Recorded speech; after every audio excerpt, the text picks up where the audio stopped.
আসসালামু আলাইকুম। অনেক দিন পর আজকে রান্নাবান্না নিয়ে চলে আসলাম। স্বামী বলল আজকে নামাজ পড়ি, খেয়ে তাড়াতাড়ি করে বের হয়ে যাবে, অনেক কাজ।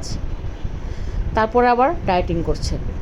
তো চিন্তা করলাম ডায়েটিং যেহেতু করছে, ডায়েটিং নষ্ট করে লাভ নেই, খিচুড়ি আর গরুর মাংস করি।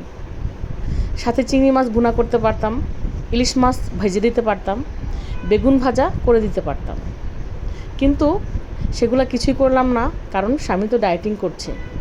তাই শুধু গরুর মাংস আর খিচুড়ি। যখন তারা ডায়েটিং করবে তাদেরকে অনেক পদ না দিয়ে একটি মাত্র পদ দিয়ে খাবার দিতে হবে, যাতে তাদের ডায়েটিং নষ্ট না হয়।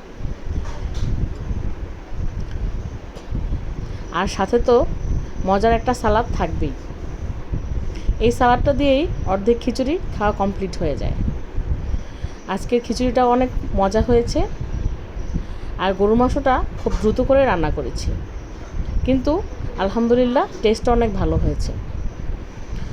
আমার যখন হাতে সময় খুব কম থাকে, আমি প্রেসার কুকারে সব রান্না এরকমভাবে দ্রুত কমপ্লিট করে ফেলি। ধন্যবাদ।